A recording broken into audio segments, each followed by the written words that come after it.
Good evening and welcome to the Planning Commission zoning meeting for Thursday, February 27th. We're so glad you're here. If we could ask you to stand up for our invocation, our pledge to the flag.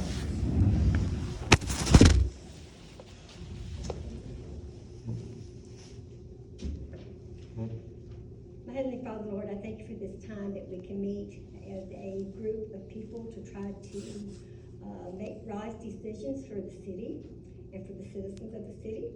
I thank you for the people that are here tonight. Bless their homes. And we thank you for your love, for your guide, and your mercy. For it's in Jesus' name I pray. Amen.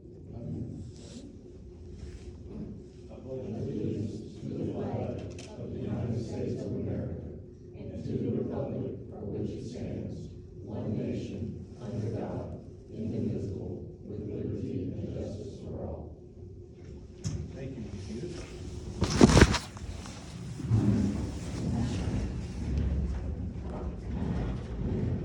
This time I want to ask if the members of the commission have had a chance to look at the minutes from our last meeting. Any changes or additions we need to make? With that, do I hear approval to accept? Motion to approve. Okay, got a motion. Do I have a second? Second. Second. All in favor say aye. Aye. Those opposed? Awesome, thank you. All right, we'll move into the agenda for this evening, and our first case actually has 4 separate cases. We're gonna go ahead and read them all 4 at the same time, and then do discussion on all 4 of those, and then at the end of that, when it comes time for a vote, we'll do votes separate. So our first case is gonna be A24-023, Uprise Development LLC, request annexation of property located at 4332 Tom Brooks Road, Loganvill, 30052. Map and parcel number C0040009A00, Walton County, Georgia, 9.34 plus or minus acres. The second will be A24-025, again, Uprise Development LLC, requesting annexation of property located at 4332 Tom Brooks Road, Loganville, Georgia, 30052. Map and parcel here is R4216001, Gwinnett County, Georgia, 0.83 plus or minus acres. The next one is A24-027, Uprise Development, again, requests an annexation of property located at 4550 Tuck Road, Loganville, Georgia, 30052. Map and parcel here is C0040009, Walton County, Georgia, 47.15 plus or minus acres here. Next case is going to be R24-024, Uprise Development LLC, filed an application to rezone 9.34 plus or minus acres located on 4332 Tom Brook Road, Loganville, Georgia, 30052. Map and parcel here is C0040009A00, Walton County, Georgia, 47.15 plus or minus acres located on 4550 Tuck Road, Loganville, Georgia, 30052. Map and parcel here is, I've got too many numbers here, C0040009, Walton County, Georgia. This one is 0.83 plus or minus acres located at 4332 Tom Brooks Road, Loganville, 30052. Map and parcel here is R4216001. This is Gwinnett County, Georgia, 2.53 plus or minus acres located at 4500 Tuck Road, Loganville, Georgia, 30052. Map and parcel here, LG060188. This is going to be 8.07 plus or minus acres located on Tuck Road, Loganville, Georgia, 30052. Map and parcel is LG060189. The property owners are T.N. Brooks, O.H. Brooks, and Benny Stevenson, trustee, Marson Holdings LLC, and Uprise Development LLC. The current zoning here is A2, B3, R100, CH, and vacant. The request zoning is PUV for the development of a planned urban village. At this time, I'd like to ask the applicant if they'd like to come up and make a statement.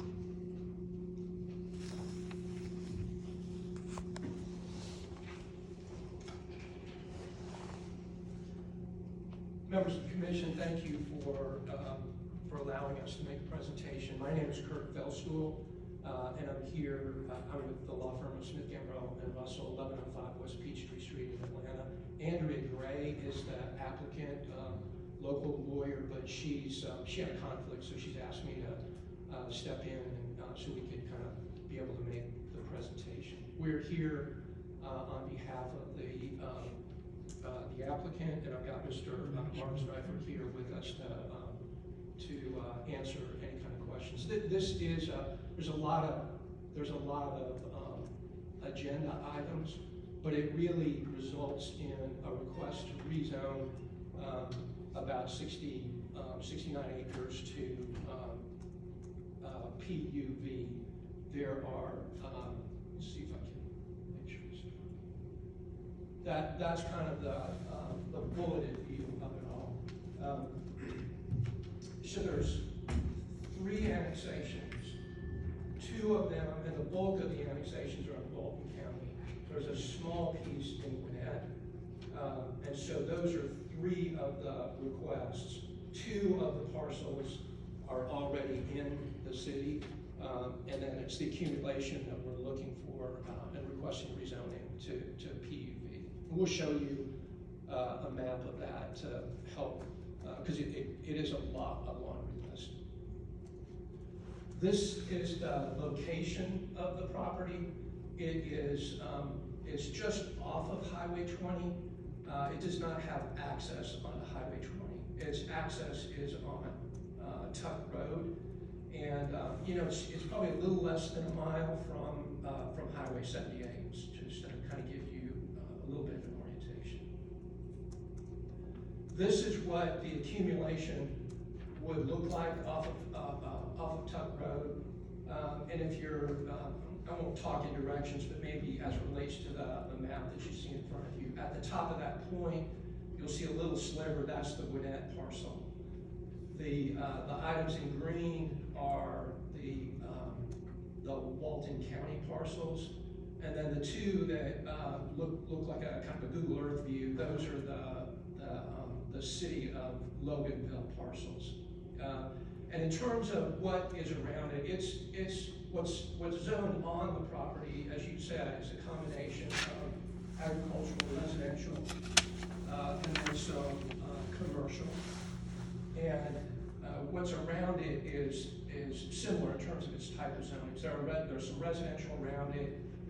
If you look towards the front of the property along Tuck Road, there are various commercial zonings, and they range in their type, but you have things like a place for towing. There's also an HVAC location there. So it's those kind of local commercial uses that I would say. Across the road, across Tuck Road, is where recently Tuck Farms was rezoned, which in scale, to kind of give you a little bit of an idea, is, although you would know, it's well over 200 acres for Tuck Farms. Ours is about 70 acres. So, and it's a similar scale when you think of the types of uses that are out there. So, let me look and see. So, for example, where Tuck Farms is 250 townhomes, ours is, what we're looking at is 60. So they've got 232 single-family homes. We're at 99. So it's just to kind of give you, it's kind of a different scale we're talking about, but the same rezoning that recently occurred. In terms of the comprehensive plan and the development, you can see this area is definitely beginning to develop. It's beginning to develop as PUV.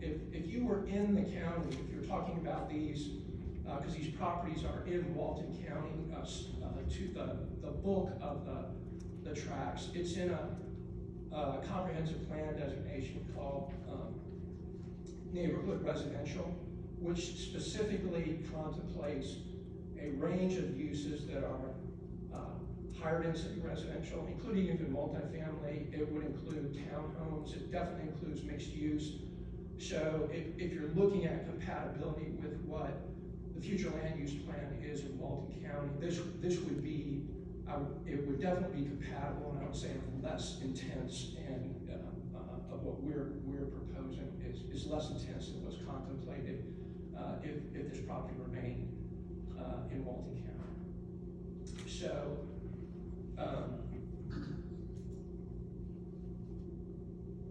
this is the site plan that was submitted, and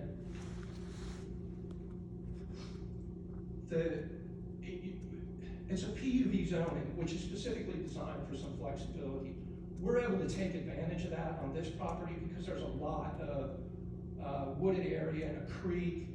So one of the great features about this property in terms of being able to use it for the intended zoning of PUV is that there's almost 25 acres of the total site that's going to be dedicated to natural open space. So there'll be walking trails. There's a creek that runs through the back that will, I think, be enhanced by walking trails. And but that's one of the great things that we can why PUV works really well with this piece of property, because we can retain a large open space. But this is where we've got to just let you know. You can see the layout where we've got the single family homes and the townhomes, and then up at the front of the property is the commercial component, which at this point is 16,000 square feet. It's contemplated at this point for two kind of 8,000 square foot buildings where you would see, you would expect to see some sort of small restaurant, something that would serve the community, which would be great for, we got Tuck Farms in it now, if this were approved. I think people would love to be able to walk to those commercial properties and take advantage of that.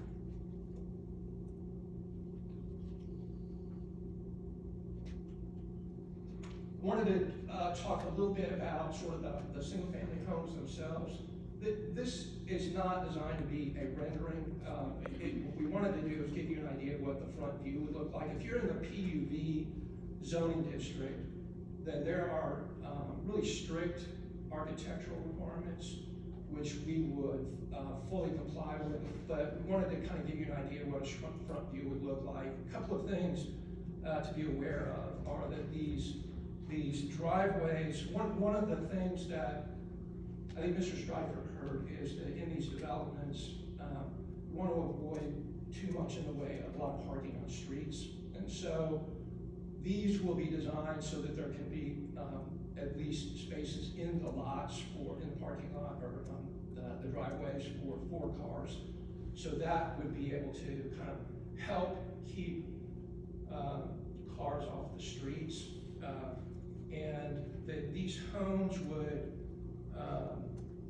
be a little bit, so in the PUV zoning district, there's for the houses, there's a minimum square footage of 1,600 square feet, and these would meet those minimums, but also would have 4 bedrooms, which again would tend to make them a little bit larger. So, and then as it relates to the townhomes, same thing. These would have a minimum square footage of 1,200 square feet. We would certainly meet that. These would be designed for 3 bedrooms, again, so a little bit larger, to just give you an idea. And again, these townhomes would be subject to the requirements of the PUV district, which generally have a long list of architectural features, and you're required to have at least 6 of those. And we're happy to talk about those as we need. The commercial component really, again, is just kind of keep us all aware that the idea of this is to have a place where we can have at least a couple of commercial spaces.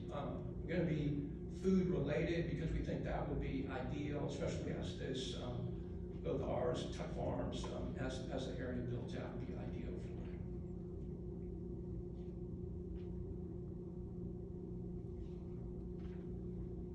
it. In terms of the amenities, these are the items, so I want to just make sure you're aware of what the amenities are that are proposed and kind of the thinking about the orientation for them. So there will be pickleball courts, a swimming pool. Next to the swimming pool, there'll be a community meeting place, walking trails because it's just ideally suited for this property, and then dog walking areas. We wanted to locate the swimming pool and the pickleball courts in an area where they're kind of screened from adjacent property, and so that's why they're located in the area where they're at, and so they're well screened, and so just so you're aware of that.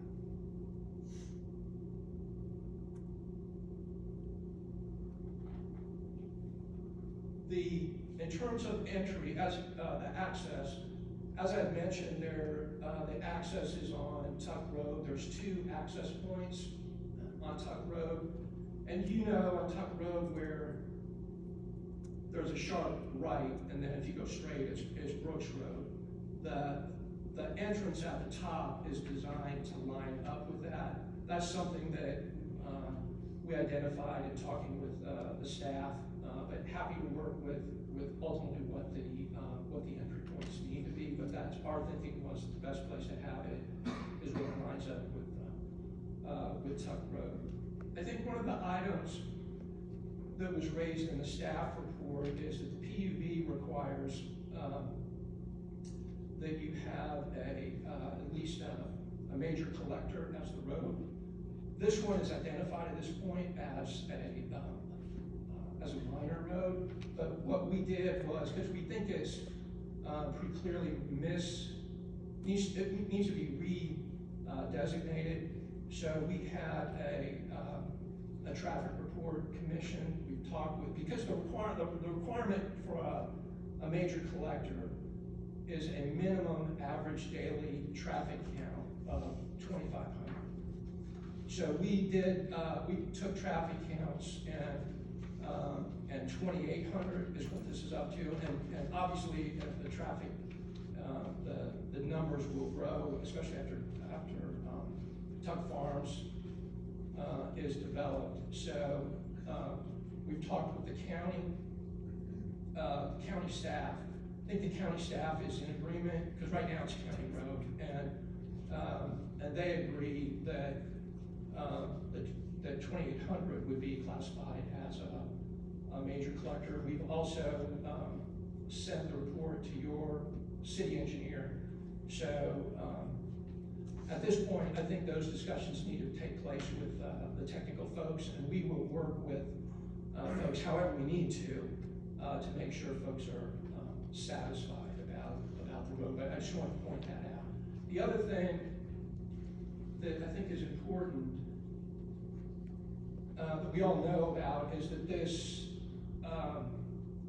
Tuck Road at Highway 20 is slated for construction of a roundabout, a realignment of the road, and this is what the GDOT design looks like at this point. Our entrance to Tuck Road, you can see the star for Brooks Landing. Our entrance is at the very top. It's right at the limits of construction of this project along Tuck Road, because Tuck Road, as you know, is getting realigned as well. So this is right at the top of that. If you see the big building at the top, we're right past that, and that's where the construction limits are. So yeah. Is that the first entrance that you were talking about that you had starred? So what is starred now is generally where the property is located. The entrance to the property, let me see if I can give you a better image of it. Go back to you. Yeah. Let let me keep going. Good question.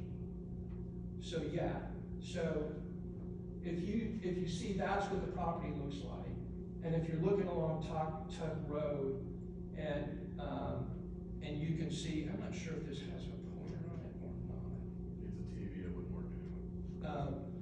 So if you see, and I apologize, I'm gonna come around here because I can just look at it a little better. If you look at the top of that property, where it says, it's a building and it says B2, Yeah, is that the first entrance? that is, yeah, right there is where like Off that, of 20 on Tuck Road. our entrance is on Tuck Road. Correct. Yeah. If I could interject, Kathy, I think he's looking into as you're looking at the TV right there, it'll be just to the left of the B2 lot. Yes, That's where this. yeah, that's where that first entrance is, and that's really close to where the limits of that GDOT project are. Sorry, DOT's not doing anything, that driveway coming in is where they're starting, just past that Yeah. driveway. And from there to Highway 20 is where they're doing their construction. Nothing, they're not planning on anything from there to the stop sign. Yeah, I'm sorry if that was confusing. No, it wasn't, I was just Yeah. questioning it.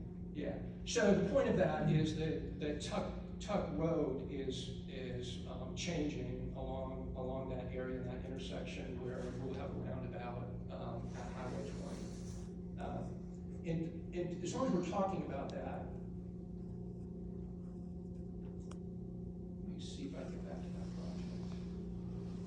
So this project, by the time we start construction of the homes, if we stayed on our kind of ideal schedule and GDOT stayed on its ideal schedule, by the time we're doing our initial group of homes, because you have to do the construction of PUVs in kind of tranches of kind of 25%, finish them, then go to the next in terms of the homes. The roundabout should be about 90% complete, if that gives you an idea.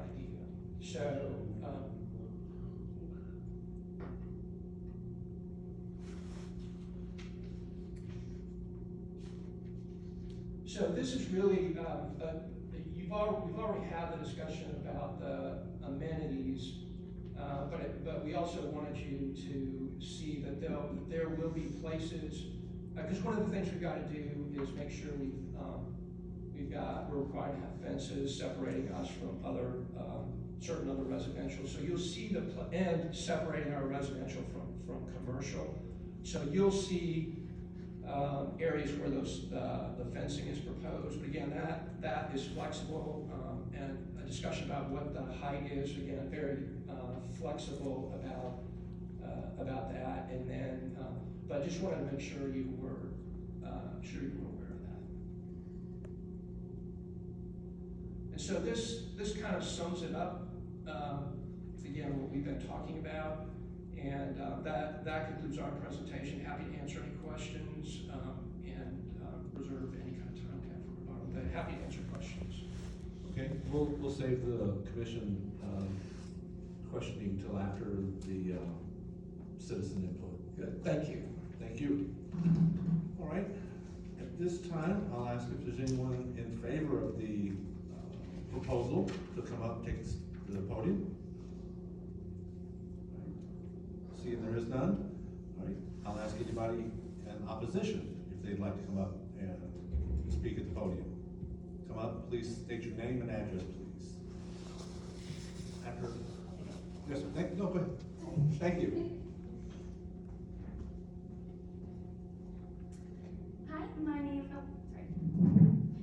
is Sophia. I'm at 4235 Pecan Street. I actually attended the Tuck Farm one back in November, I think it was. Yeah.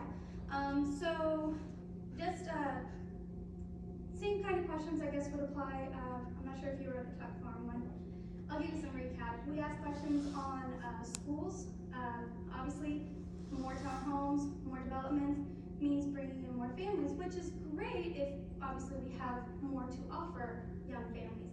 My husband and I have 13-year-olds right now. They go to Loganvill Middle School and they ride the bus with high schoolers. I can't begin to tell you how worried I am to have my 13-year-old riding with high schoolers. So adding more on top of that just makes me kind of wonder, for families that have younger children, what is it gonna look like for them when they have to attend school? I know right over there, it's Sharon Elementary, fabulous school. My kids went there, loved every year of it.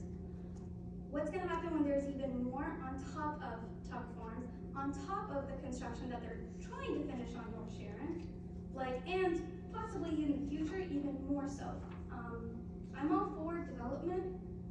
I know I'm young, but genuinely, I'm all for development. We moved to Loganvill with the knowledge that it's going to grow, with the hope that it's going to grow over time, not all at once. That's kind of where a lot of people start to feel, is because it's all at once, it feels like, between Tuck Farms and now Brooks Landing and the one on Lime Street and 20 and the one on Pecan Street. It's starting to feel a bit much, and we're wondering, how is this actually going to benefit young families that would want to move there if they're able to? Thank you very much. I forgot to mention, we're gonna offer 3 minutes for each person to speak, so, yes, sir, come on up.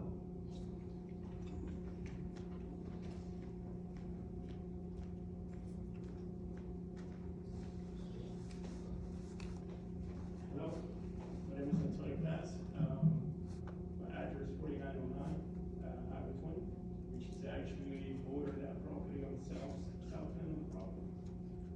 Two questions that I have is that proposal that you have up there only shows fencing on the net side. It doesn't show anything facing south or west, which to the west will be my neighbor Mark, and then myself to the southwest corner, I guess you can say. And also the layout that was on the screen didn't show the trails. That one does, which comes really close to my property line. And that stream right there, that's actually feeding our lake. So, doing those trails is a great idea. The issue with that is on my end of the, is that is an extension to the park already there. Once that place is fully built, that's gonna bring between 300 and 500 people, plus anybody who can just drive there. Which means that I wouldn't have that many people right next to the property line. So ideally would be push that trail. Because I know me saying over here I'm opposed, it's probably not gonna change anything. But my input is move that trail at least 150 feet away from my property and my neighbor's mark. That's number one. And then I believe actually one of the requirements for a development like this is for the entire project to be fenced in. I'm not sure if that's accurate or not. It's not. No, it's not required. It can be used, it can be a condition placed up by the commission or the city council, but it is not a requirement. Understood. But being that they're flexible, I'm hoping to work with that as soon as it gets approved to, especially on my end. And here's the whole reason why. If you zoom out just a little bit more on the property address, that stream actually feeds our private lake. So our issue is that we were gonna be able to walk there and make it all the way into trespasses, by the way. And then make it into our lake. That's the whole reason why I moved there.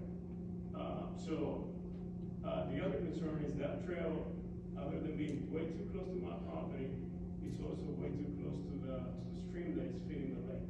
I believe the state, you have a 75 feet buffer line from any body of water.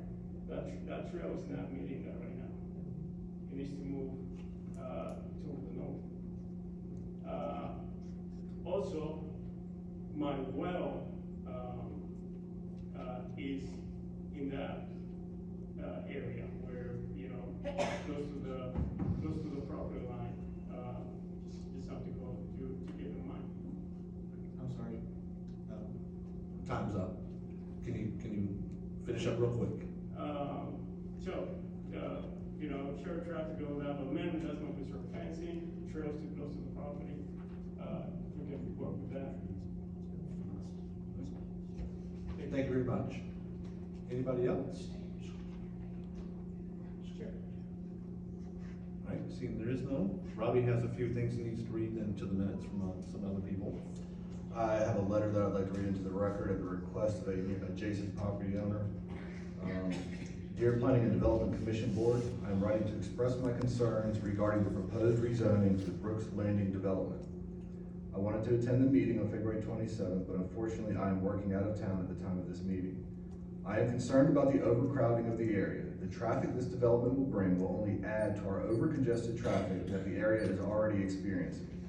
Currently, the traffic in Loganvill is overwhelming and dangerous at times. The traffic on Highway 20 already backs up from the traffic signal on Highway 78 all the way past North Sharon Church Road during peak traffic hours. The surrounding area has fell victim to large development, including a retail center, is not good for the community, and over time, the surrounding area has fell victim to many terrible vehicle accidents, and one fairly recent accident had injuries that was so bad, life flight was needed. This very large development, including a retail center, is not good for the community, and over time will become rental properties, look run down, and increase crime in the area. Another concern I have is that this development will back up to my property, which is highly populated with wildlife. The wildlife that is on and surrounding my property consists of deer, foxes, beavers, raccoons, geese, hawks, blue heron, along with many other species of wildlife. A development of this size will adversely affect the wildlife in the area. I would only hope that if the development is approved, a substantial amount of distance from my property line to the beginning of the development will be given, along with a fence of the appropriate height. My property, along with 3 other properties, share a lake that is healthy with fish and other wildlife. This development will attract trespassers and pollution and will grossly affect the peaceful and quiet community that we are accustomed to. I hope the board will take my concerns into consideration and the rezoning will be further reviewed. Thank you for your time and consideration of my concerns regarding this important development matter. Mark Murray, 4966 Donald Drive. That's it. Just one. Okay. All right, at this time we'll close the discussion part of it and open it up. Oh, sorry. Yeah, I was just wondering if we could. Okay, go ahead and do your rebuttal, and then we'll come in with the commission questions. Thank you.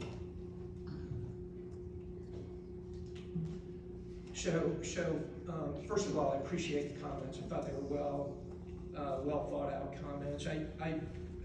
There's no denying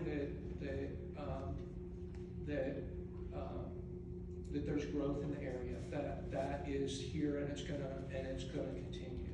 I think, and in terms of schools, I think the way I would relate it is that if you kept this property, for example, in Walton County, the potential for how it can be redeveloped is even more intense based on their comprehensive plan. If I could correct you, instead of Walton County, it should be the Gwinnett County, correct? No, so Gwinnett is the Okay, little tip. I'm wrong then. Okay. Yeah, Right. the bulk of the annexation part is in Walton County. Okay, And, all right. and this project is gonna grow over time. It is not gonna happen right away because we've got to get the development plans approved, and then you have to be able to approve these and build the houses in stages, get them. In terms of the other comments, the gentleman, what we would ask of him is to just make sure we've got his contact information, because all of those things he's asking for, we can work with, certainly on fencing, which one of his issues, try to understand more about the well. And then in terms of the location of the walking trail, that is all very flexible, and we can end up crafting conditions that will satisfy folks to make sure it's away from property lines, and look forward to talking with you about that. The same is true with the gentleman who wrote the letter. The development of this property is going to be well beyond the number that he gave in terms of what he was looking for sort of movement, the distance he'd like from development. So we can help him understand that part of it. I mean, I do understand that folks want this property to remain undeveloped, but again, all this land is At some point, it gets developed but I think we've got that, I think that is why this PUV zoning is so important, because we have such an opportunity to be flexible and create a lot of undisturbed open space, as you've seen with this 25 acres. And I'm happy to reach out to the gentleman who wrote the letter and talk through those issues with him. In terms of the traffic, again, traffic exists in Loganville. There's no denying that, and it exists all over Metro Atlanta. This is a desirable place to live. We try to be respectful of living within sort of reasonable densities that folks are looking for. Again, we could, under the PUV zone, we could build this property more densely, or if it were in Walton, based on the land use plan, it could be developed much more intensely. Mr. Stryford's he's a local guy, and so he's not going anywhere, and people can find him. But what we were hoping in this case was to make it something that's very attractive for folks to come and want to live at. So we want to. I know I keep emphasizing the open space, but it's a real opportunity for us. But the traffic part of it, I think the thing that is very helpful to us in this area is that GDOT project and that roundabout will make a big difference on whether this project comes or not. It will make those roundabouts will make a big difference in terms of moving the property along, or moving the vehicles along. So thank you for giving me the opportunity. Thank you very much. Questions from the commission? Kathy? I have a question for both you and Robbie. I'm sorry, you need to close the public hearing. I'm sorry, yeah. At this time, we'll close the public hearing and open up to discussion from the commission. Thank you. Go ahead. I have a question for both you and Robbie. I know we discussed the Tuck Farm situation back in November, and we talked about the roundabout. Tuck Road, if we've got Tuck Farm on one side and we've got the new development on the other side, is there any plans to widen Tuck Road to put maybe a turn lane? Because, are the entrance and exits of your development and Tuck Farms coincide with each other? Are we gonna have vehicles coming in and out at the same point on Tuck Road? If so, is there any plans to upgrade Tuck Road to accommodate school buses, the traffic going in and out, make it easier for people to turn into these subdivisions or these PUVs to make it easier? I'm afraid I can't answer that question because it's not a city road. Tuck Road right now is part of Walton County and part of Gwinnett County. Should this project get approved and we contain parcels on both sides, then yes, it would become our city road. And there would be traffic improvements that would be required as a result of this project. What those are right now, I can't say because of Tuck Road not being ours. It's kind of hard. It's kind of hard to assess it when we've never had control over it, so we don't know what's there. So even though the Tuck Farm has been approved, this will not become a city road unless the other one is approved. That's correct. And then it becomes a city road. Mm-hmm. I do want to say this too. I also think certainly some improvements will be needed. I think, and as I understand with Tuck Road, their entrances are not fully designed yet in terms of, or are they? I think in looking at the two plans, I do not think that the entrances line up, but I'm not 100% certain, but I'm pretty sure that they don't line up. But here's what we can do, and we can certainly get you a better answer to that unless you've got something. Yeah, because we agree with, we want this road to work, and so We've got XL, decel lanes already in the plan there on our side. It'll have to be on the other side also, but those plans aren't drawn yet. I think it's These more are the conceptual left-hand plans right turns now. that I'm talking about, the left-hand turns off of the roads and onto the road. I think what Robbie's saying is that's stuff that has to be between both sides of the parties on the road to see what has to be done to fix them, to make them, like you're saying, make them better. Yeah, typically developments like this, I mean, obviously Tuck Road would be required to have a left turn in just because of the size and scope of that project. This one would Again, it would require further analysis once it does become our road, but again, it may require a left turn in that's based off of traffic counts. But I would assume the Tuck Family Farm would be required to have a left turn lane, into their project. But again, if that's not our road, we cannot place that burden on them. Thank you, Ken. Anybody else from the commission have a question? Okay, go ahead, Tiffany. Tuck Road isn't ours, and I understand, just off the top of your head, do you know approximately how long it takes for the county to redesignate a road? I'm afraid I do not know. I do know that the developer has already been in contact with the county. With the county to have it redesignated? Thank you. Okay. Linda? Okay, so along the same lines, unless both properties are approved, there's no way it will become our road, the city's road, right? So, what you That's the said? way it's been explained to me, yes. Okay, so if just the one that we've already approved stays like it is, and the other part, it still stays Tuck Road, it still is the county road, and we have no say-so at all. Okay. So that's correct. Okay, just wanted to clarify that. Thank you, Linda. Anybody else? Go ahead, Josh. A couple of questions. One of those, as far as sidewalks will they be designated around, from the alignment between the two? I'm sorry, the question again. The sidewalks, will they be, designated sidewalks between the entrances there? Yes, that'll be a requirement from us, by city ordinances require anything on a city road has, sidewalks. Yes, they would have to put sidewalks in between their two entrances as well as inside the neighborhood. And then I also noticed, I think, within some of the documents, the amount of, commercial space has been reduced, I think, was it 24,000 or so, down to 16,000 square feet? Is there any feedback for the intentions of that or anything along those lines? Yeah, I can explain that.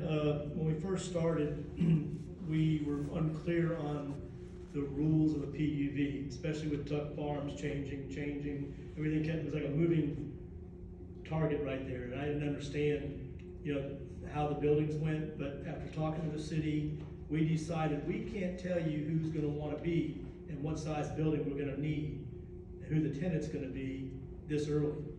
So I know I've gotta build 16,000 square feet to meet the city's requirements for the PUV. We're starting at that. That's why you can see all the rest of that commercial's open for future design and development. Still to be designed under the PUV rules and regulations, but yet we don't know if we need a 4,000 foot or a 20,000 foot building. If we have a tenant that wants to come in and open a 5,000 square foot restaurant, they may say, I want a freestanding one. I want my own parking lot, my own building. That's optional if we leave it like it is, and then come back to the council if we need to, and request that change, to add more square footage. But we didn't wanna put a whole bunch of square footage and say, you gotta build it. If you show it, you gotta build it. And that's what we didn't wanna get in that situation of having to build a 50,000 square foot, or like Tuck Farms, 250,000 square foot buildings, during the process of building the homes.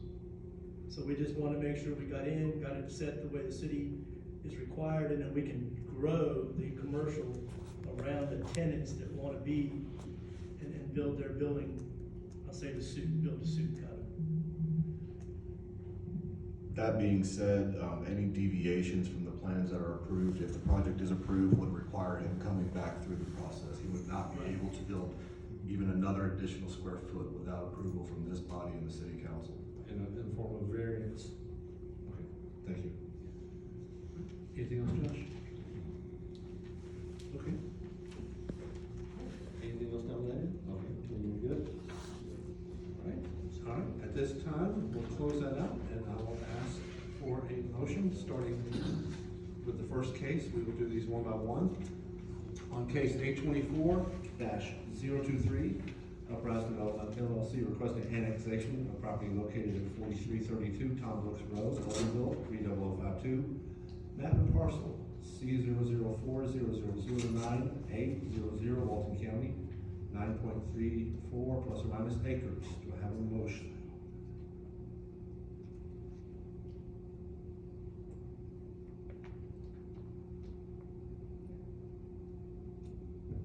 Mr. Chairman, in the case A24023, I make a motion that we deny this request. Got a motion, do I have a second? Second. Got a motion and a second. All those in favor say aye. All those opposed? All right, passes. This will be suggested as denial. All right, case A24-025, again, Uprise Development LLC requesting annexation of property located at 4332 Tom Brooks Road, Loganvill, 30052. Map and parcel here is R4216001, Gwinnett County, Georgia, 0.83 plus or minus acres. Do I have a motion here? I make a motion that we deny this annexation to the city. Okay, got a motion to deny. Do we have a second? Second. Okay, a motion and a second. All those in favor say aye. Aye. All those opposed, like? All right, recommend denial. All right, case A24-027, Uprise Development LLC requesting annexation of property located at 4550 Tuck Road, Loganville, Georgia, 30052, map and parcel C0040009, Walton County, 47.15 plus or minus acres. Do I have a motion here? I make a motion to deny. All right, motion to deny. Do we have a second? Second. Got a motion and a second. All those in favor say aye. Aye. All those opposed? All right. Approved to recommend denial. Last case is R24-024, Uprise Development LLC filed an application to rezone 9.34 plus or minus acres located at 4332 Tom Brooks Road, Loganville, 30052, map and parcel C0040009A00 Walton County, 47.15 plus or minus acres located at 4550 Tuck Road, Loganville, 30052, map and parcel C0040009, Walton County, Georgia, 0.83 plus or minus acres located at 4332 Tom Brook Road, Loganville, Tuck, 30052. Map and parcel LG 060188, 8.07 plus or minus acres, located on Tuck Road, Loganville, 30052. Map and parcel LG 060189. The property owners, T.N. Brooks, O.H. Brooks, Benny Stevenson, trustee, Marson Holdings LLC, and Uprise Development LLC. The current zoning is A2, B3, R100, CH, and vacant. The requested zoning here is for PUV for the development of a planned urban village. Do I have a motion here? So moved that we deny this. All right, got a motion to deny. Do we have a second? Second. Got a motion to second. All those in favor say aye. Aye. All those opposed? And we will recommend denial on this one. Thank you very much for your time. Just before we kind of move on, just want to make mention that these are our recommendations to the city council. They will be heard at their next work session, which will be March 10th at 6:30 p.m. in this room. All right, thank you very much. All right, and we will move on to case number R25001, Manor Restorations LLC, application to rezone 9.80 plus or minus acres located on Pecan Street, Loganville, 30052. Map and parcel LG04014A00, Walton County, Georgia. The property owner is Marie Wample, David Garrett, and Deanne Miller. The current zoning is R16. The requested zoning is RN6 for the development of 44 townhome community. Is the applicant here? Come on up. Thank you.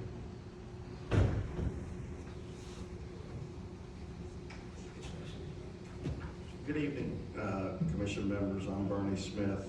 I'm here representing Manor Restorations. And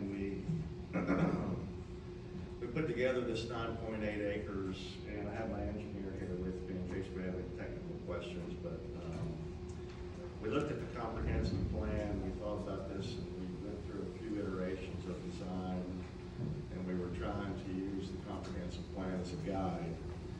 And the comprehensive plan seemed to lay out a couple of critical things that it suggested, which was a missing mix of townhomes and apartments and multifamily. So when we laid this out, we decided to lay it out for the RM6 for the townhomes and try to keep the density below the 6 units per acre that is allowed. I believe we're about 4.5, is that right, Michael? So we laid it out and we left some open space up front. We got a dog park for an amenity. We also got a top lot, and we're right there by the church. You're surrounded by commercial on the other side of Lion Street, backs up to residential behind us. So we felt like it was a good transition from commercial to residential. It's got a pretty good layout. The townhomes are 24 foot wide. I brought, what you don't have is a design guidelines that we put together. And we like to make these a condition of the zoning. And unfortunately, I think we only have 6 copies printed out. If I can hand those out to you guys. I'm gonna have to leave somebody without one. I don't know who that's gonna be. So the reason we put these design guidelines together is because we want to make sure after we get it zoned that the buildings look like what we promised they're going to look like. And one of the things that you find with these townhome developments, especially when you're surrounded by all this stuff, is that you get all these boxes that are the same shape, same size, and same color. And these design guidelines call out that you gotta have, each unit has to have a different architectural design on the front, so it looks different than the one next to it. It's gotta have different colors, and they all gotta look different. And it's pretty detailed. And that way, we do these a lot in Bartow, Cobb, and Cherokee County, and these design guidelines come in handy, because we're the developer, not the builder. But when we get done, we wanna make sure you guys are left with a product that is what we promised you would be there. And so, I'm sorry I'm missing one for you, but, and that's why we put them together. These townhomes have a 49-foot long driveway. So you can park 2 cars in the garage and 4 cars in the driveway. They got a 35-foot setback with a 13, we put 14 more feet on top of that. So they set way back off the street. They'll have a real small town community feel like a cottage. And there'll be plenty of parking for each unit. I mean, a lot of parking. It's really unusual to have that much parking for a townhome. We adhered to all the setbacks that the RM6 calls for throughout there, and tried to give an open space up by the church. There's a square spot up there, we'll call it a passive park. It's up by the church where people can gather. We can put some benches there and things like that for the community. It seems like, compared to the last project, a lot simpler one on this one for the presentation, but that's pretty much all I have. I'd be happy to answer any questions you have.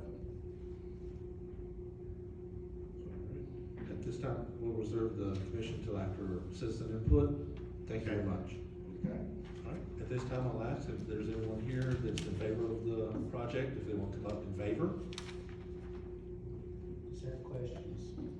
Okay, if you would come up at the time, we'll go ahead and open up for opposition. You can ask your questions there. Thank you. My name's Jim McKinney. I live at 157 Line Street. I've been living on this street for 35 years, so I'm very familiar with construction. I have developed subdivisions before. My concern is right there, the entrance beside where the parking lot is there. I don't see anything on the map about that being a dropout lane on that, and I was concerned about that because the traffic is full. At the end of the street, we have 65 homes getting ready to be built. And so the traffic's already horrible on our street. So that's my main concern, the traffic. They're flying down there. We've got to have something to control it.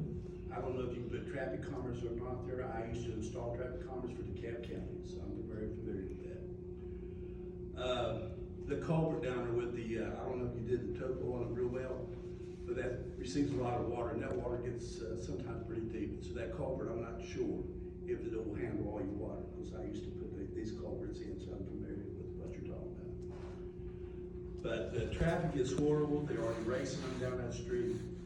The drainage there, like I said, I don't think it's gonna work. The road you wanna put at the end of the parking lot, I don't think it's gonna work there because you've gotta, if you don't put a dropout lane, we're gonna have a wreck here.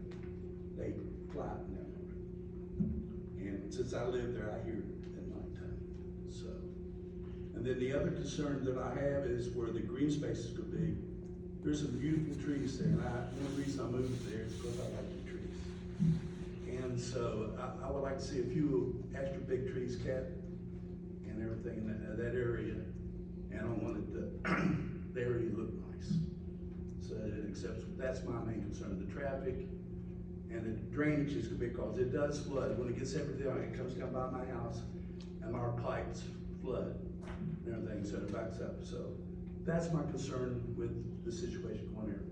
But I understand what you're doing because I have put in subdivision before, so I understand what you got doing. That's all I got to say. Thank you very much. Anybody else? Ma'am? I'm opposed.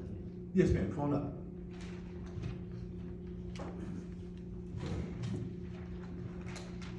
State your name and your address, please, ma'am. My name is Wanda Lackey. I live at 4114 Pecan Street. I belong to the church that they want to put it next to. They're putting in all those houses at the corner of Line and 20. They're trying to put these 44 units in beside the church. There's another project coming up that should be listened to on the 10th that they want to put in front of my house on Pecan Street. And I don't know how many units that require. There's no outlet off Pecan Street for what they want to do over there, but on Pecan Street, which flows to Line Street or Brand Road. Both of those streets are already just overflowing. There's the traffic on Line Street in the afternoon is horrible. Brand Road is horrible, and when they have a wreck on 20 between Line Street and Brand Road, or on 78 and Logan Drive or the post office or whatever that little street is called, all that traffic flows through Pecan Street to get around. They have did nothing about the streets. The street, Line Street is barely passable for 2 cars now. If you put all these units in here, and the ones you already got going on the end of the street, and the ones that they wanna put on Pecan Street on the other end, it's gonna be it's already a total mess. Because you have to go out to Logan Drive and go up to the post office to get out of the community as it is. And on Brand Road, it's backed up from 78 to 20 every day for 3 hours. So, it's just gonna be a total mess because all those houses they put in on the end now won't be able to get out on 20, so they're gonna have to come out on Line Street. And then they wanna add to it. So, it's too much too fast, all at once. All this stuff coming down now. It ain't years away, it's now. And nothing has been planned for the streets or the outlet for the traffic.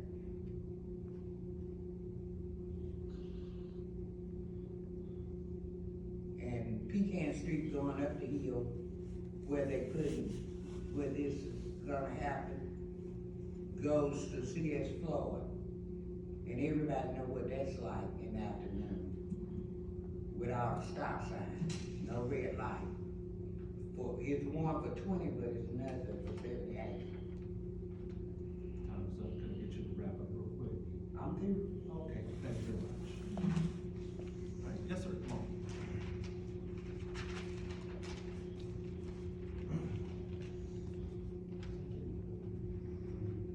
Hello, my name is Todd Tweedy and I live at 252 Fair Street.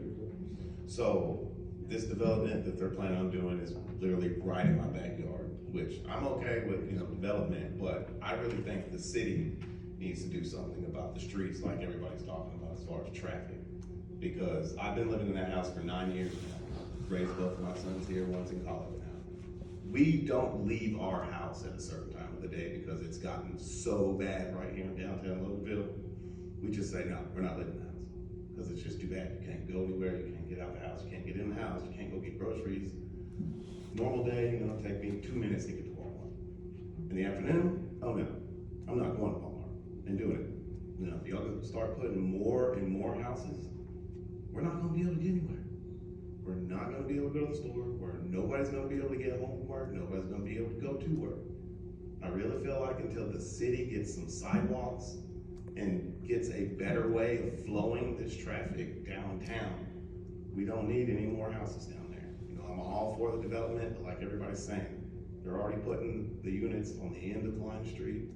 There's already cars flying around here all the time, at nighttime. I'm hearing cars racing. It's crazy.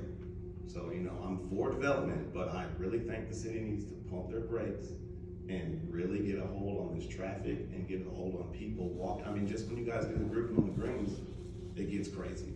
I don't want to see somebody get hit and killed out here.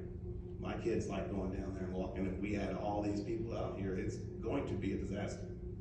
So I just really hope that the city thinks about all this and maybe pumps the brakes a little bit and figures out a way to move people around a little bit better before we start bringing a couple hundreds of more people here. And that's all. Thank you very much. Yes, come on up, please. All the time. Hello, my name is Alexander Williams. I live at 4235 Pecan Street. I'd just like to say something in regards to schools, traffic, all that together. We have a lot of people moving into the city, but no plan for it, like we've all been saying for the Tuck Farm, everything. What is the city's plan to have this progress, have this development? Because at the end of the day, we got kids. We want them to have a great time here. Grow up, walk the streets, go to downtown. In fact, that's why my wife Sophia and I moved here. I just want to see more progress from the city versus the developers. And right now, the only real thing I have with the development right behind us, or sorry, in front of us, is that green space. Save the trees as much as you can. We love our trees. Trees provide so much beautiful and wilderness. We get deer that crosses through our yard in a downtown lot. That's about to go away. And not to say I'm against progress, but make it work. So that's really all I have to say. Pretty much everyone that's been up here. And the racing's getting bad. We gotta figure out something. The racing's getting really bad up and down Line Street. Jim said it, sorry, I can't remember your name. The racing's getting real bad. So we don't have control over routing people and even a speed table, something. Just to divert it or just push it out of our city. Because it's getting bad, and eventually my kids are gonna be walking, grooving on the green, doing stuff. We need that. We need some kind of sidewalk, something. Because at the end of the day, my kid's safety is the most important. Everyone else's kid's safety is very important. So we bring development in, all for it. But do it right as a city. I used to live out in Roswell. Roswell is beautiful because they know how to progressively put stuff. Look at other cities and lead by example. So that's all I have to say. Thank you. Thank you. Real quick, Robbie, if I could ask you a question. On the idea of speed tables have come up. Is that possible to do on that street? It was, I believe it has to be initiated by a resident or a business on the road. The request has to come through there. A study will be done at that point, and then those numbers are used to determine whether they are exceeding the speed limit, if they meet the criteria for there's a certain percentage that have to be speeding for the use of those tables. So because this is a mixed use area with commercial on one side and residential on the other, I'm not entirely sure if if it can just be city initiated or not, but if there's a resident on there, on Line Street that wants to initiate that, it's something we can discuss. Come on up, Joe. Thank you. I have already asked an inspector one time to do it because for DeKalb County, I used to have them installed and he said there wasn't enough room. But I happen to know there is enough room, whatever, there's no shoulder on that road, but there's enough room to put a traffic calmer or a speed hump, whatever you wanna call it. You can put the rubber ones, you can put the asphalt, whatever. There is room. But I've already asked one of the inspectors, said, no, we can't do it. When was that? When was that? Oh, probably about 5 years ago, 5 or 6 years ago. But like I said, I used to install this, I used to have crews, I was a supervisor, and I had crews to install that. So I know what can and can't be done. When the guy said he couldn't do it, because there wasn't enough right of way, well, there's not enough, there's no shoulder on that road at all.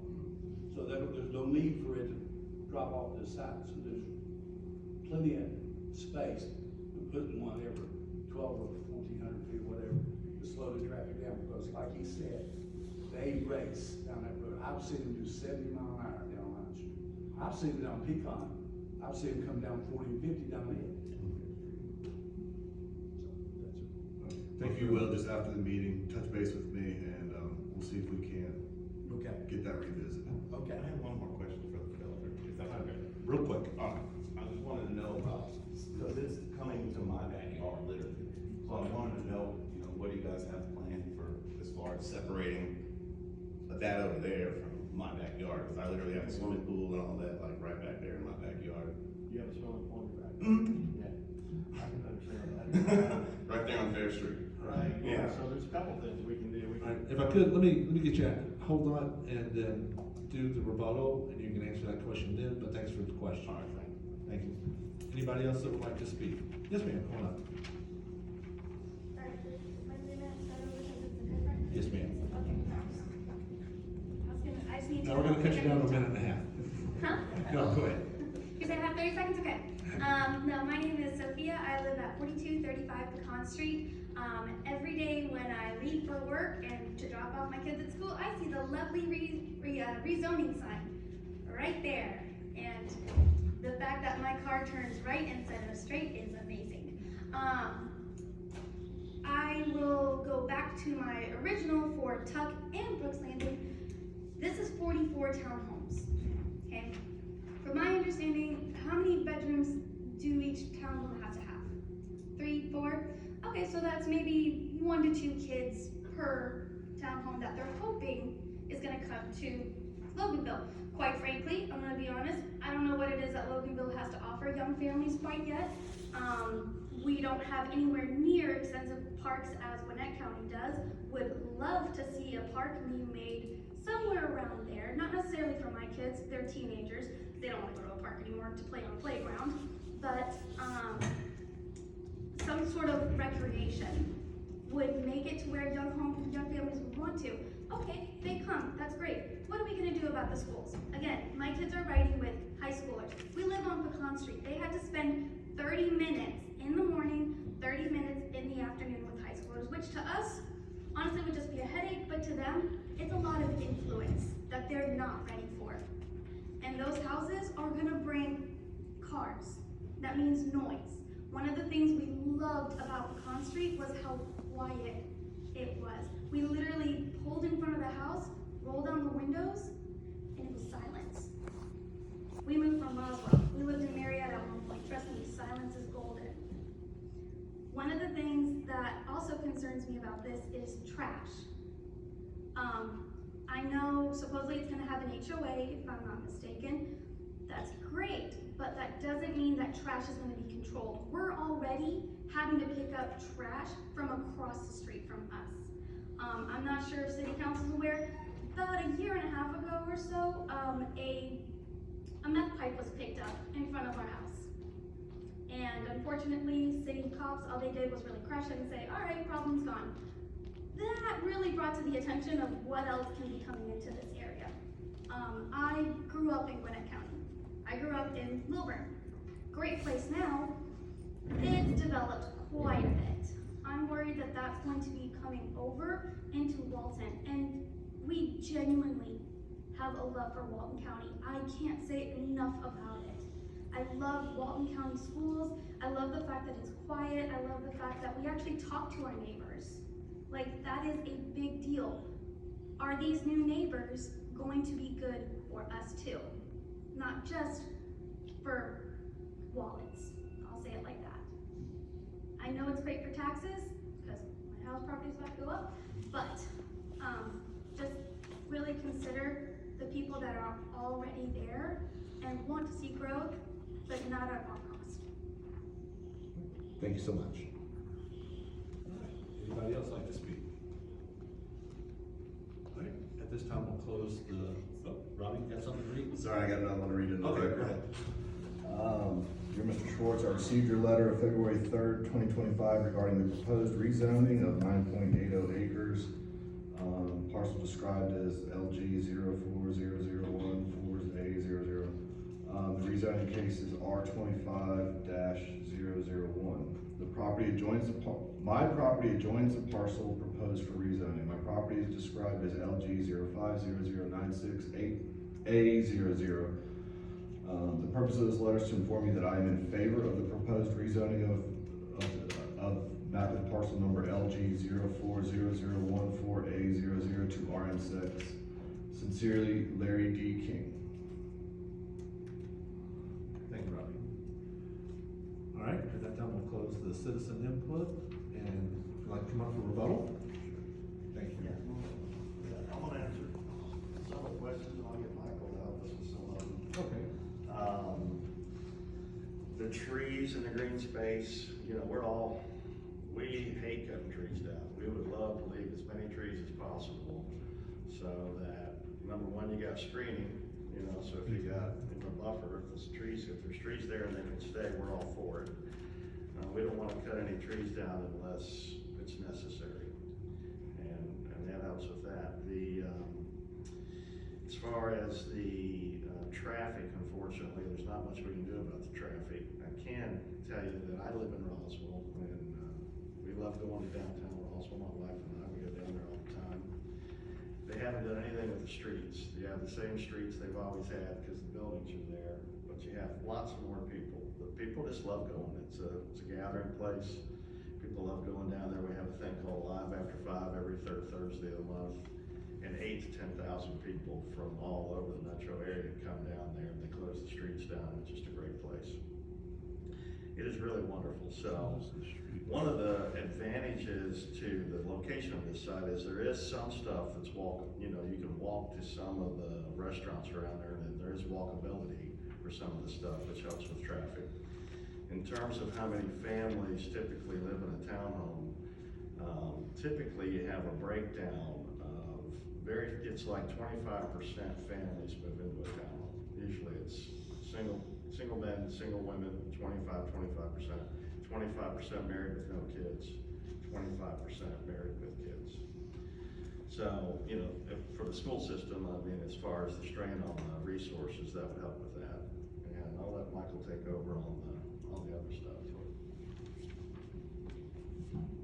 Good evening, everybody.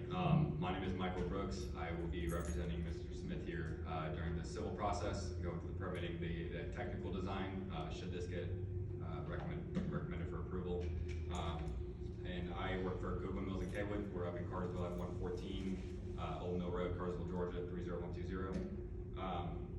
So I wanted to thank everybody that came up here. Everybody's concerns are very valid. And as I can't speak too much on any of the city-specific concerns, but I would like to address some of the concerns that were brought up there more on the technical side.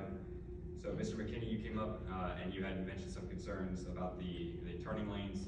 Yeah, the dropout lanes. Yeah, the dropout lanes. Because they're driving so fast down there. If you don't recess as a dropout, we'll drive a wreck. Sure. And there's options during the site planning process and the design process that we would obviously consider. We can't do anything as far as the city roads are concerned, but during the process they can require tapers and things like that to help aid people turning right into the subdivision. I don't necessarily see a need for a left turn. The existing Line Street, Fair Street already has a three-way stop, so there wouldn't need to be any concern there. You also brought up a concern about the stormwater and the culverts not being able to handle it. This is an RM6 zoning, which allows for 6 units per acre, as Mr. Smith had said earlier. We're proposing 4.5, so 44 units. That equates to approximately, with the long driveways and the setbacks, about 35% impervious area increase to the development area. Typical is about 65% for townhomes, so this is actually a significant reduction to typical impervious, which is usually what causes flooding concerns. We will be doing an on-site stormwater management and pipe networks throughout the development. And for anybody that's gone through the process of hydraulic analysis, any sort of new developments has to have a reduction in flows. So rather than the existing conditions, which shows everything kind of sheet flowing to specific locations, we're actually concentrating everything to a pipe network and to a pond to contain all the water. I understand, I used to be a stormwater supervisor. Yeah. So we'll make sure that anything that, if anything, we're actually bettering the conditions than they are in the existing state. So if it's working now, then we'll make sure that it's working in the future. He already addressed the concern about the trees, and obviously we're allocating about 40% open space, which is very unheard of for town developments. It's actually incredibly high. The idea is for these large buffered areas around the perimeter, as well as the large open space in the front, in an attempt to preserve as many trees as possible. And again, we've got these incredibly long driveways, so the yards are going to be sodded, and the disturbance is going to be quite minimal. And then I would like to address a concern that was brought up by, and I'm sorry, I did not catch your name, but you had mentioned a comment about the traffic, concerns for traffic. And this might address a couple of different concerns, but the current zoning is R16, which does allow for 16,000 square foot single family homes. And so, we can't stop somebody from selling the property and developing what's already zoned. And so if somebody were to come through and decide that this was not gonna be a town development, we can't stop somebody from coming in and building single family homes, which on average is about 4 bedrooms, 4 to 5 bedrooms, as opposed to the 3 bedrooms. So as far as children is concerned, you're actually gonna equate to about the same, because the bedrooms on the town is actually less than that. And doing just sheer math, you're averaging about 25 to 26 buildable single family homes on this property already. So you do that 25, 26, 4 to 5 bedrooms. The amount of people equates to about the same, and that addresses a lot of the concerns with traffic as well. We cannot stop the buildability, but we can determine what is there. And so I'd like to just I want to make sure that was a concern. We are providing screening again, as we mentioned, on the entire perimeter of the property. And I'm not too familiar with Loganvill city standards, but from my understanding, I believe there were concerns about sidewalk. I think we have to do sidewalk along the frontage regardless. So it's not there anyway, but we're gonna have to do it anyway. So if anything, we're bettering the conditions of the existing streets. Anything that abuts our property, we're gonna be required to do a sidewalk for road improvements. So I think that's about everything that was concerned. There was a concern brought up about the trash maintenance that you had mentioned. We will be doing an HOA. Obviously, we cannot control people throwing their trash out. However, we will be doing an HOA that mandates that, and obviously there's fines associated to anybody that's caught littering. But typically when you build these new communities, people like to upkeep it. And so if anything, we may actually better the conditions of the trash, because you're not gonna have people going out into the woods anymore doing whatever they're doing. We're actually mandating things and regulating that a little bit more, so. I got one more statement. Sure. I've watched this road for years, I've been there 35 years. And the ditch gets clogged all the time. So unless you put a large enough pipe there for stormwater, it's gonna clog all the time. So there's gonna have to be other addressing of the whole system that's down there. Alright, they won't go into the ditch. I have just one small question. All right, real quick. Any plans for a fence around the Right, to property? address the gentleman in the back, I was gonna say, we haven't forgotten about you. We don't have, at the moment, we don't have any plans, but we're open to discussion. I think a privacy fence, a wooden privacy fence would be one thing. Another thing would be, Leland cypresses, cryptomerias, they grow good, they're good screening. That to me is better than a wooden fence, if you ask my personal opinion. And it helps on the noise and everything else, so wind and all that stuff. So if it were up to me and I was saying, what would I give you guys? I'd love to give you like cryptomerias. Leland cypresses tend to die after 25, 30 years. Cryptomerias no longer. Thank you very much. All right, at this time, we'll close the citizen input and discussion, and we'll open up to the commission. Any questions? Okay. I have a couple of comments that I'd like to make. The design guidelines, I appreciate that. It's really nice to see a developer want to come in and build something quality with the extra driveways and lengthwise and the different designs. I appreciate that. My next question is these streets. I have, you know, we're looking at 44 townhomes here, we're looking at 70 on the other side of Pecan possibly. We're looking at the almost 100 down Line Street coming in. That's like 200 townhomes in a 3-block radius going down these roads. And I don't live right in that downtown area, so traffic doesn't affect me because I'm retired and I don't go out during that time anyway. But I've driven this property 3 or 4 times, and I don't know whether I wasn't wearing glasses or not, but I thought it was coming out on Pecan Street, not Line Street. I've driven this property several times. I was on Line Street about a week and a half ago, and a school bus was coming down Line Street, and I went off-road in my Yukon. I can't even imagine 2 school buses trying to pass on Line Street. The one side of Pecan Street going towards Brand Road is in decent shape. The other side, going towards C.S. Floyd, is pretty much just like Line Street. I would like to see, again, like you mentioned, the city put some time and effort into upgrading these roads before we start approving all of these high-density housings, these townhomes, because I just can't imagine, and it's a safety thing for me. It's not a traffic, because I don't go out in it. It's a safety issue. It's a safety issue of people walking down the street. You want to build a buildable downtown where people can walk to, with sidewalks to downtown for eating and things. But if you don't fix these streets, people aren't going to want to walk on them with the fear of being hit. And so I would like to see our city put some effort into these streets. That's all. I don't have a comment. But I do appreciate these design guidelines. I wish you were the developer coming in on all of these. All right, thank you, Kathy. Anybody else? Tiffany, go ahead. Actually, this is for Robbie again. I'm just picking on you tonight, Robbie. Of course, you don't exactly speak for the city on this, but what is the city's position, if you know, and if you can tell us, on upgrading streets prior to development, or is it required that the development come in to show the need for the upgrade beforehand? I'll speak to this to the best of my ability. Obviously, this is not my wheelhouse, but my understanding is our roads are on a graded system, like GDOT and every other one. It's on a graded system, so we try to direct our money towards those worst streets. I do not do the rating system. I don't know where anything is rated, but that is typically how we approach the use of our taxpayer money towards traffic improvements, is for those that are usually in the worst shape that we may be able to get our best bang for our buck on, as far as distance requirements and stuff, and the amount of money we have to spend each year on it. I do not know where Line Street sits. I do drive Line Street every day. So I understand their concerns. I am not aware of any plans right now to upgrade Line Street. Beyond that, I'm afraid I really don't have any more information. I also have one other question about the 6-car parking. Is that 6 compact cars? 6 regular cars? No. 6 Yukons? A long SUV is under 20 feet long. So you got basically a 50-foot driveway. So you can park 2 SUVs and not be across the sidewalk. And then you got the garage for 2 additional parking. So you can park 3 Priuses on each side of the driveway. You can get 6 Priuses compared to 2 or 4 SUVs. Come on now. It's true.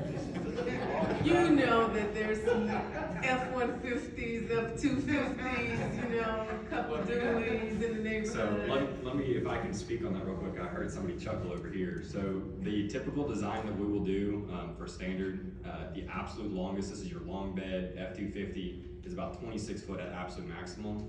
And so usually if we're considering 2 cars parking side by side, that's 2 cars, as well as the garage. I mean, we still have ample room between the rear of those beds and the sidewalk, so there's not gonna be any complications with there. The 4 cars parking back to back, I mean, that's, with the townhome, that may not be a case. If it is a case, the odds of them all being F-250s with the long bed is pretty slim, but we were accommodating that more than is typical standard, so. Linda? Yeah, I do. So in this townhouse development, have you thought thought anything about rentals? Are you gonna rent any of this property out? Is that all gonna be bought, sold? All for sale. Yeah, the whole thing's for sale. Everything's for sale? Yeah, no rentals. So there'll be an HOA restriction that, 10% rentals allowed only if you're under duress. Meaning if you're, let's just say you own a townhouse and you pass away and your kids are left with it and they've got to pay the mortgage on it somehow until they sell it. Obviously, under those conditions, they can rent it for a short period of time. But we don't want it to be rentals. It's all for sale product. Okay, and I didn't notice on here, you don't have a detention pond on this site, right? And I'm sorry, what? Do you have a detention pond? Yes, Yeah, ma'am. there it is. I see it. So, yeah, that was gonna become my question. Is it a pond or is it underground? It'll be a pond, an earthen pond. It's gonna be what? It'll be an earthen pond. And I believe by the standards of the drainage area, we will have to determine whether it's a dry detention basin or a storm or wet pond. I think this site qualifies it as a dry detention pond, so there will not be standing water in it, per, Georgia Blue Book standards, so. Yeah, stormwater standards, correct. Also, when you drive down where the church is, and your property starts, it's quite a bit, there's quite a bit of a raise from the road up to the top of the property. Are y'all gonna just grade that off to be level with the road, or how's that gonna be designed, or do you know yet? So depending on where the entrance is required to start, I'm fairly certain that city standards for any of these developments require curb and gutter. And so what we will be doing is wherever the beginning of our development begins, we'll capture everything within a curb and gutter into our new inlets and then route it into our stormwater pond. So any of the runoff that's coming off of the street will be redirected onto our site. I don't know if that answers your question. I think where she's headed, when you're looking at it from the road view, there's quite a bit of a grade up. Will it Yes, be- we will be grade it cutting down that to back, road yes. level? Yes, it'll have to be cut down to road level. It'll be above road level just for drainage, but yeah, it'll be cut down. Okay. Did that help? Yeah, then I have one more. Have you talked to anybody at the church?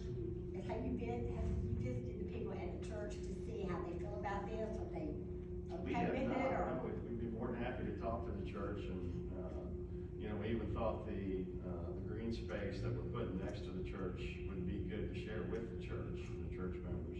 But we haven't had the opportunity, but I'll be more than happy to reach out to the church and talk to them. Then I have one more. The buffer behind the property, like where your property is and the other, from says Floyd, those houses in there, that come in, are you gonna put any kind of buffer in there, or is there gonna be enough woods already left there? Cause it's hard to see from Line Street to C.S. Floyd what's all there, so. Yeah, just that's a wondering. great question. I think there's a 20-foot buffer, I think it's the smallest buffer. And that's perfect for the cryptomerias we were talking about earlier, because they get about 15 to 18 feet wide at the base of them. So we can plant cryptomerias in there as a screen buffer in that buffer zone. So you are planning on doing that? We hadn't been planning on it, but we're going to now. I would also like to point out that, the buffers around the perimeter are variable depending on the adjacent zonings. So it could be 20, 25, 45. But the replantings are only gonna be in the areas that we're actually disturbing. This entire site is wooded, but that doesn't necessarily mean we're gonna be grading all the way up to the property lines. We're only gonna disturb the limits as deemed necessary. And then we will go back and replant any disturbance that appears within those buffers. So we don't plan to take the entire site and blow it up from property line to property line. That's not what we're planning on doing on this. All right, Tiffany, you got one more? Around the detention pond, there are 20-foot buffers there. Are you planning to plant greenery around there as well? He cannot. He cannot. That's a 15-foot easement for our utilities to be able to access the detention pond. Okay. So this is separate from the easements that are already denoted. The 20-foot buffer is considered an easement too?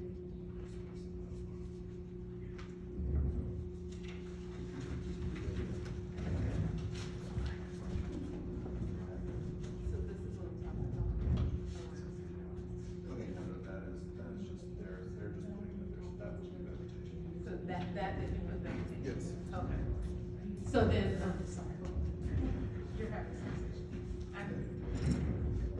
So yes, in response to your question, that 15-foot buffer is, they can place vegetation in it. They can put Yes. vegetation in the 20-foot buffer between the pond and the next residential property. if you guys put it as a condition or something, Yes. yes. Okay, go ahead, Michael. So just listening to what the citizens mentioned tonight, there were several people that got up and spoke. Would you consider reducing the amount of townhomes that you have on this property if it gets approved? Yeah, we would consider that. I mean, there's, it's a negotiation, we would consider that. Sure. We want to be good neighbors. When we get done, the thing for us is what we try to do. When I met these guys 6-7 years ago in Bartow County, I came to them to do a project, and they said, look, we live in this community, so when we design stuff here, we want it to look good, we want to be proud of it. And it's going along about way to say, we want to be good neighbors, we want it to look good, and we're more than happy to talk about all that. And by the way, the owner of the property is here, and she's telling me that they have talked to the church in the past about what was gonna happen with the property. So I'll be happy to pursue that conversation further and talk to them. I just wanted to make sure that kind of knew what was going on and. Sure. Yeah, hopefully they'll get some new members if this development moves forward. We'll grow the church a little bit. Toya, anything new? All right, anybody else? I do have one question myself. Talking about the sidewalks, facing Line Street. Robbie, will they be required all the way down to Pecan on the other side of the church, or just there at the entrance to the left of the church facing it from the street? They're required to put sidewalks anywhere where their property abuts city roads. Okay. All right, thank you. All right, anything else? All right, gentlemen, thank you very much. Thank you, guys. Wait, not for these guys. The gentleman in the far back with the pool. I was just curious, could you point out where your property, connects to this? I think I'm right here. I need to look at my parcel number on my stuff, but I do believe, I know I'm the third house from the end of the street on Bear Street over here. Okay. That's great. You got a lot of screening over there, so. I think you're next to the empty lot, aren't you? I am. Thank you. There's nothing else. We'll close this part of it and open it up for a motion. Do I have a motion? Oh, excuse me, do I need to read them? All right. Case number R25-001, Manor Restorations LLC files application to rezone 9.8 plus or minus acres located on Pecan Street, Loganvill, 30052. Map and parcel LG 040014A00, Walton County, Georgia. Property owner is Marie Womble, David Garrett, and Deanne Miller. The current zoning is R16. The requested zoning here is RM6 for the development of a 44 townhome community. Do we have a motion? Mr. Chairman, I'd like to make a motion that we approve this request with the condition for, the stated trees. I'm not gonna just. Yeah, that one. In any areas where the buffer is less than 25 feet. Got a motion? Do we have a second? Yes. Got a second? All right, got a motion and a second. All those in favor say aye. Aye.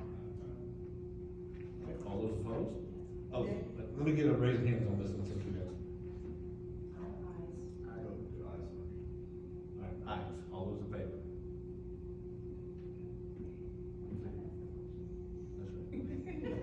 All right, so we got 5, and then all opposed, 4. Okay, thank you very much. All right, we will be recommending approval to the city council.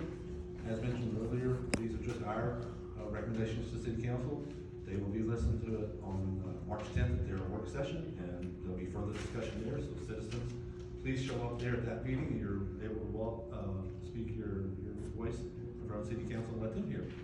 So we thank you very much for your attendance. We'll move on to our next case. Thank you, council members. Thank you.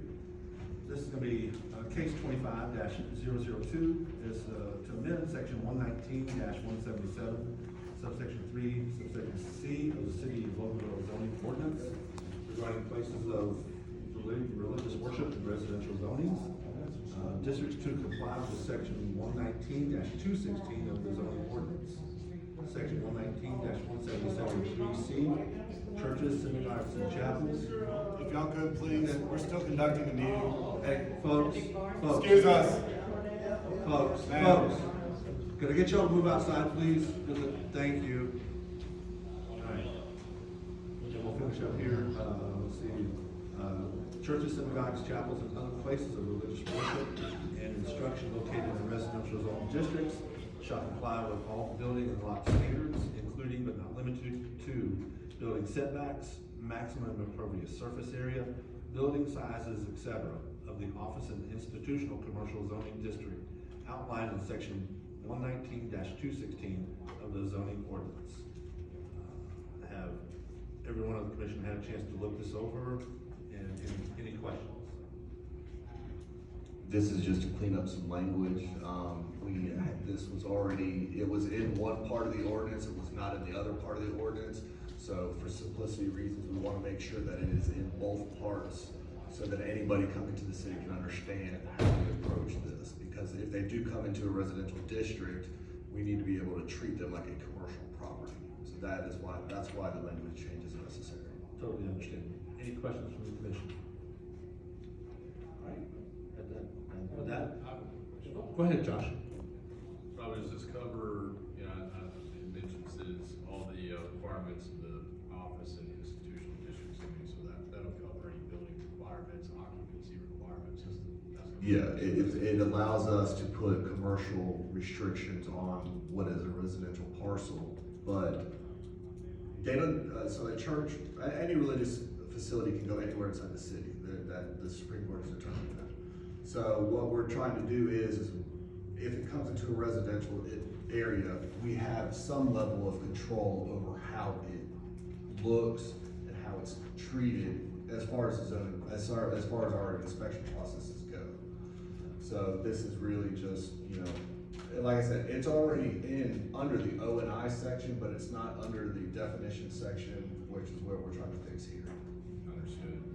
So basically, they would have to have a variance or rezoning to move into a residential area. They just have to apply to the O&I requirements for the building.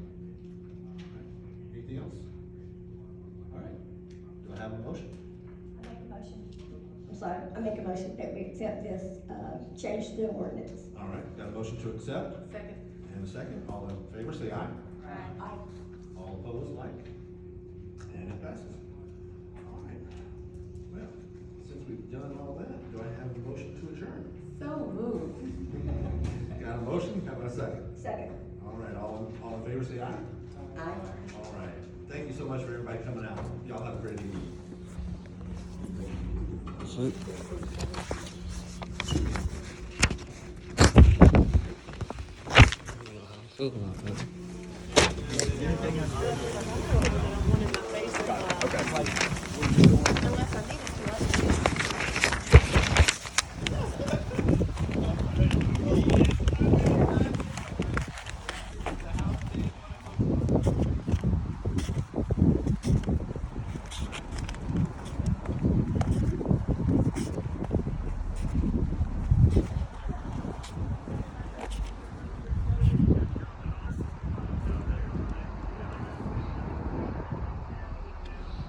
Like that, Random Joe, we out.